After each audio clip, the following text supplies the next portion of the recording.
मुगलों के शासन काल से लेकर अभी तक की एक ऐसी धरोहर जो आपको जानना बहुत ही बेहद जरूरी है। आइए देखिए, ये है पांडे परिवार। प्रखंड में है और प्रखंड में एक चीज़ जो कहीं नहीं दिखता वो दिखता है यहाँ पे। सभी जो आपके फैमिली के जो लोग हैं सभी का तस्वीर यहाँ लगाया हुआ है डेट बाई डेट। क्या खासियत है, क्यों लगाए हैं आप लोग? नाम पहले बताइए। लेकिन शिव प्रसाद हरदेव चंद्रदेव स्मृति सेवा न्यास जी एक पारिवारिक सामाजिक सेवा की संस्था है। न्यास की स्थापना इसी उद्देश्य से है कि हम अपने पूर्वजों को जानें, उनके आदर्शों को स्मरण करें और व्यवहार में लाएं। शिव प्रसाद पांडे, चंद्रदेव पांडे, हरदेव पांडे जी बड़े ही सहयोगी थे, आपस में भाई ही नहीं थे। वे एक साथ मिल कर के परिवार का उन्होंने लालन पालन किया और परिवार का आज बड़ा विस्तार है और हम सब उन्हीं लोगों के कृपा से आगे बढ़ रहे हैं और आज एक मुकाम पर पहुँचे। तो न्यास की बैठक में ये तय हुआ कि सर्वप्रथम हम अपने को जानें। बिल्कुल। अपने को जानने के लिए अपने पूर्वजों को जानें। तो पूर्वजों को जानने के क्रम में कुछ ऐसे पारिवारिक दस्तावेज मिले। शिव प्रसाद पांडे जी जो मेरे पिताजी हुए वे लिखते थे जी कि उन्होंने एक वंशावली बनाई, जो वंशावली शुरू होती है श्री जगन्नाथ पांडे जी से। जी जी जी। और उसके पहले भी एक वजीर पांडे जी आए थे जी जो आपको उनको उन्होंने आदि पुरुष माना। जी जी जी। लगता है कि वजीर पांडे जी कन्नौज क्षेत्र से उस समय में यहाँ आए जब मुगल काल में जी जी धर्म परिवर्तन का आतंक था। जी। धर्म परिवर्तन के आतंक से बचने के लिए ही उन्होंने अपने नाम में वजीर लगा लिया था। वजीर लगा लिया था। और वे आकर यहाँ बसे। बिशनपुरा गांव एक नदी के किनारे था जी। और आज जो डीह का क्षेत्र है, पकड़ी क्षेत्र, उसी क्षेत्र में उन्होंने अपना कुनवा बसाया। वजीर पांडे जी और जगन्नाथ पांडे जी के बीच में कुछ पीढ़ियां रही हैं जी, जिसके संबंध में हम जानकारी नहीं इकट्ठा कर पाए। लेकिन जगन्नाथ पांडे जी से आज तक हमने पीढ़ियों का वर्णन समझा और उसे समयबद्ध भी किया है। जगन्नाथ पांडे जी का जन्म काल हम 1740 अनुमानित मानते हैं। अनुमानित? जी। और उसके बाद यहाँ आप देखेंगे तो पाएंगे कि जगन्नाथ पांडे जी 1740 में उनका जन्म है। जी। उनके पुत्र रामू पांडे हैं जी। लेकिन रामू पांडे के और भाई लोग भी होंगे। अच्छा अच्छा अच्छा। मैंने अपनी वंशावली बनाई है तो हमने 1740 में 30 बरस जोड़ा। बिल्कुल सर, लेकिन इतनी बड़ी धरोहर जो इतिहास के पन्नों से कहीं ना कहीं शून्य और होते जा रही है, उस धरोहर को आपने बचा कर रखा और इतनी बड़ी एक सल्तनत खड़ा कर दी कि शायद ही बिरले कहीं देखने को मिलता हो। जी जी। तो 1740 से 1770 में आप रामू पांडे को पाते हैं जी। उनके पुत्र दिल्लू पांडे हुए जी। उनका हमने जन्म रखा है 1800। 30 वर्ष में एक जनरेशन का गैप माना जाता है। 30 वर्ष में? हाँ, जब आप अनुमानित करते हैं जी जी जी तो 30 वर्ष का रखते हैं। और उसके बाद बुद्धन पांडे जी हुए 1830 में। 30 में। अब बुद्धन पांडे जी से जो वंशज चलती है जी, तो वहां से जोड़े तो आज हमारी 7वीं पीढ़ी है। मतलब ये पूरी 7वीं पीढ़ी की जो पीढ़ी इतिहास है यहाँ दर्शा रहे हैं आप लोग। तो जो मेरी पुस्तक आ रही जी है जी जी दरअसल में परिवार सरोकार उसका नाम है जी। और बुद्धन पांडे की 7 पीढ़ियां। जी जी जी। तो उसमें जब आप चलते हैं तो बुद्धन पांडे जी के दो पुत्र हुए, जी। गोकुल पांडे और मुखलाल पांडे। बिल्कुल बिल्कुल, हाँ। और गोकुल पांडे के दो पुत्र हुए, श्री प्रसाद पांडे और हरदेव पांडे जी। ये दोनों उनकी पत्नियां हैं। बिल्कुल ये आनंदी और राजकिशोरी जी। दोनों बहनें थीं। जी। और मेरी जो माता जी हैं, हाँ। वो राजकिशोरी राजकिशोर पांडे जी। और हमारे भतीजे यहाँ खड़े हैं नंद किशोर जी। जी जी जी। नंद किशोर जी जो हैं, जी। इनकी दादी जो है वो आनंदी है। आनंदी पांडे जी हैं। ठीक है। बिल्कुल, बिल्कुल इनके सर। पिताजी जी। इनके पुत्र हुए। अच्छा अच्छा अच्छा। ठीक है। इसके उनसे- बाद वाले पीढ़ी के विषय में बताइए। हाँ, तो जब इसमें और आप आगे पढ़ेंगे जी। तो हरदेव पांडे जी शिवप्रसाद पांडे जी के छोटे भाई हुए। जी। हाँ।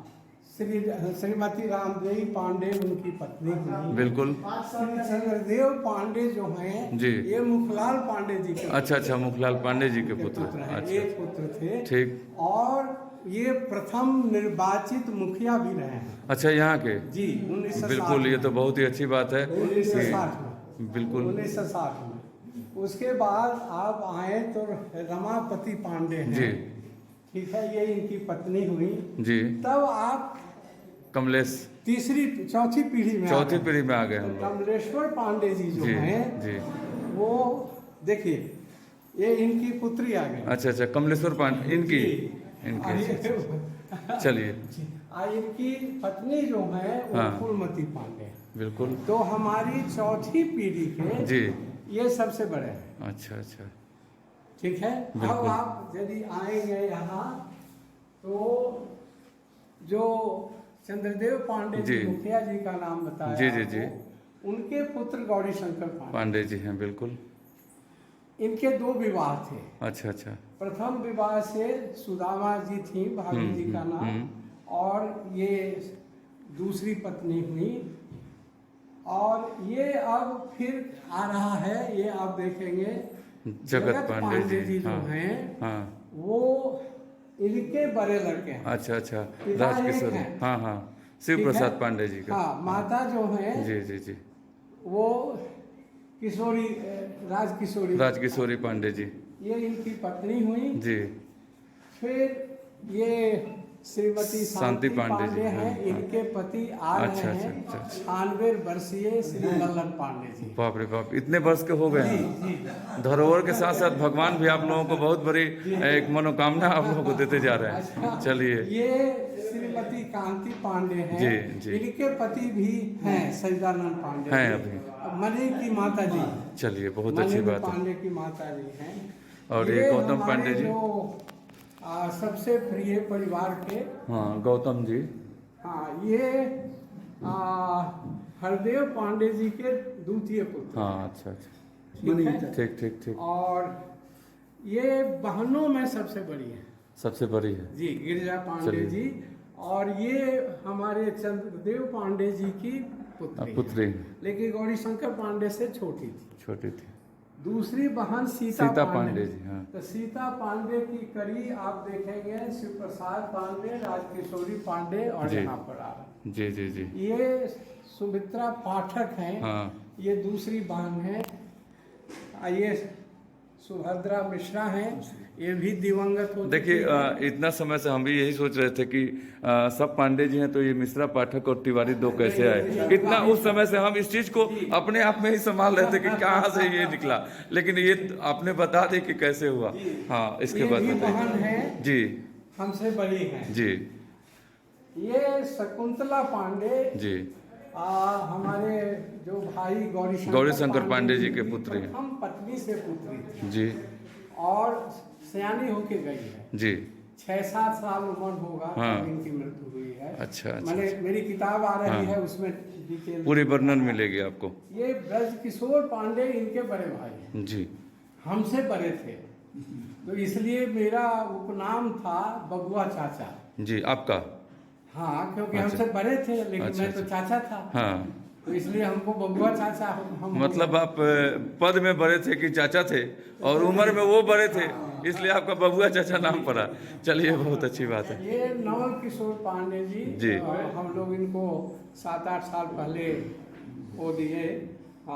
इनके बड़े भाई हुए नंदकिशोर जी या आप हमारे राजकिशोर जी, इनसे बड़े हैं। हाँ, ये बताइए कि ये जो धरोहर है, इतिहास कहीं बिरले देखने को मिलता है। आप लोग जिस धरोहर को बहुत बिरले। सजा कर रखे हैं, हाँ, हाँ। और उस समय से, जिस समय से देश की आज़ादी नहीं थी, हाँ, ये अपने आप में ही कहीं ना कहीं हाँ, एक माने रखते हाँ, अपने आप हैं। में चलिए इसके बाद वाला आप बता दीजिए जी, सर। ये हमारे जनार्दन जी हैं, जी। उनके से छोटे भाई हैं। हाँ, ईश्वर कुमार जी, ये जनार्दन जी, आइए जनार्दन जी, इनके सबसे बड़े भाई हैं, ललन पांडे अच्छा, जी अच्छा। के हैं जी बड़े।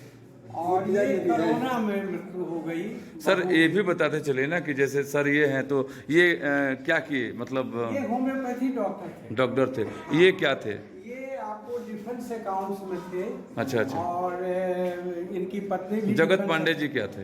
जगत पांडे जी माझी हाई स्कूल से उन्होंने शुरू किया, प्रधानाध्यापक हुए। जी। प्री गृह मंत्रालय में वे राष्ट्र भाषा बड़ी विभाग धरोहर, में- बड़ी धरोहर तो आप अंदर ही रख लिए थे, वो तो प्रकाशित ही नहीं कर रहे थे। और ये उनकी पत्नी हुई। जी। ये तो आपको हाँ, बताया था। वो तो लिया था। यहाँ से जी, बताइए, ये उषा पांडे जी। इनके हस्बैंड जो है रेलवे में थे, रिटायर्ड हो गए हैं, और कोरोना पीरियड में इनको हम लोग। और उसके बाद ये इनकी गीता बहन तिवारी। है, शांति। अच्छा। इसकी भी मृत्यु अकस्मात कुछ हुआ, इसकी भी मृत्यु अकस्मात हो गई। और बब्बन सबसे पांडे- छोटा एक जो पिक्चर लगा हुआ है, ऐसा सबसे ये बच्चा जो था जी। हाई स्कूल का एग्जाम दे रहा था, जी, और होने को कौन रोक सकता है। मतलब ये भी एक दुखद घड़ी है कि हाँ, बच्चे ये जो पिताश्री- हैं, और पिताश्री हैं। बिल्कुल इस धरोहर को देखकर भी तो आप उस दिन का याद पड़ जाता होगा, जो एक ममता भरा जो चीज़ है वो।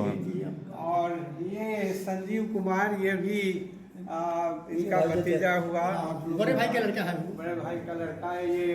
अब वो भी अनहोनी वाली बात है। अब सर एक बात पूछेंगे, जैसे आप पूरे पांडे फैमिली का इतिहास आज कम से कम जब से देश की आज़ादी नहीं हुई तब से इस धरोहर को आप लोग सजाए हैं, पूरे पांडे फैमिली आप लोग जुटे हुए हैं, कैसा महसूस करते होंगे और कैसा लगता होगा, और क्या सीख देना चाहते हैं दुनिया में, जो जिस तरह से लोग अपने भाग दौड़ की ज़िंदगी में कहीं ना कहीं भागते रहते हैं, एक दूसरे से मतलब नहीं रखते हैं, लेकिन आप लोग इस चीज़ को सजो कर रखे हैं, कैसा महसूस हो रहा है आप लोगों को? बहुत बढ़िया, अच्छा महसूस हो रहा है। अभी हम लोग याद करते हैं और देखते रहते हैं, लेकिन बहुत सारा सर क्या संदेश दीजिएगा यहाँ जो लोग अपने माता पिता का पूजा नहीं करते, अपने माता पिता को पूछते नहीं है, घर से बाहर निकाल देते हैं, और कहीं ना कहीं रिश्तेदारों को अपने से दूर रखते हैं, ऐसे लोगों के लिए क्या कहिएगा सर? देखिए, किसी भी व्यक्ति का सबसे महत्वपूर्ण है कि उसकी पहचान क्या है। बिल्कुल। पहचान का अर्थ ही है कि वो है कौन, जी। उसके माता पिता कौन हुए, किस परिवार से है, कहाँ उसकी जन्मभूमि हुई, क्या उसको संस्कार मिले, इसी से तो व्यक्ति की पहचान बनती है। बिल्कुल। तो हम लोगों ने सामूहिक रूप से निर्णय लिया कि हमें अपने परिवार के जो का परिचय है वो सिर्फ कागज़ में नहीं रखना है, बल्कि प्रदर्शित करके रखना है। तो उसी में कड़ी में ये प्रयास है। इस न्यास के द्वारा बहुत सारे कार्य हम लोग कर रहे हैं। आप अभी बैठक होगी, उसमें अवसर मिलेगा, आप उठाएंगे। तो यही एक उद्देश्य है। यह हम लोगों की शक्ति स्थली है। बिल्कुल, ये तो दिख रही है और सर। सेवा भावना से बिल्कुल। शक्ति स्थली ये मेरी जन्म स्थली है। अच्छा, अच्छा। जहाँ मैं खड़ा हूँ। आपका क्या नाम है सर? मेरा नाम जनक पांडे है। पांडे जी, आप क्या करते हैं? मैं तो अब सेवानिवृत्त व्यक्ति हूँ। बिल्कुल, पहले क्या करते थे? अब पहले मैं प्राध्यापक था जी। पटना से मेरी शुरुआत हुई। पटना विश्वविद्यालय में प्राध्यापक रहा। वहाँ से फुल ब्राइट पर अमेरिका पढ़ने गया, वहाँ से पीएचडी करके लौटा तो आईआईटी कानपुर में था। फिर प्रोफेसर होकर इलाहाबाद विश्वविद्यालय में रहा। इलाहाबाद विश्वविद्यालय के हर पद पर रहा। मैंने जैसे जैसे बात करते जाएंगे पर्दा उठते जाएगा। कहीं ना कहीं इस फैमिली के हर लोग के अंदर एक राज छुपा हुआ है, उस राज को बताना और दर्शाना बहुत ही मुश्किल है। ये चीज़ देखने को मिल रहा है। बताइए, पूरे फैमिली आप लोग हैं, कैसा महसूस हो रहा है आपको? बहुत बढ़िया सर, बहुत बढ़िया। ये हमारे बुझे की जनक चचा जी की देन है कि ये हम लोग को अब उपलब्ध हो रहा है। हम लोग जिस समाज में रहते हाँ, हैं हाँ। और यहाँ के मतलब लोग इन्हीं की अगर प्रेरणा अपने से- फैमिली के धरोहर और फैमिली से दूर भागना चाहते हैं, ऐसे लोगों के लिए आप लोग क्या संदेश दीजिएगा? सर, आप तो यहाँ आप तो पूरे यहाँ चर्चित भी हैं और आपके फैमिली में कोई ऐसा नहीं है जो मुहताज हो किसी परिचय का। क्या कहिएगा, क्या संदेश दीजिएगा मैं सर? तो यही संदेश दूंगा जी। कि हमारे आने वाले जो बच्चे हैं, आने वाली जो पीढ़ी है, जी। जिस तरह से हम लोग संजो कर रखे हुए हैं अपने पूर्वजों के जी, याद जी। को, उनके जी। प्रतिमा जी। को और उनके प्रतिवर्ष जो हम लोग पूजा करते हैं, जी। तो हमारे आने वाले पूर्वज भी इस तरह से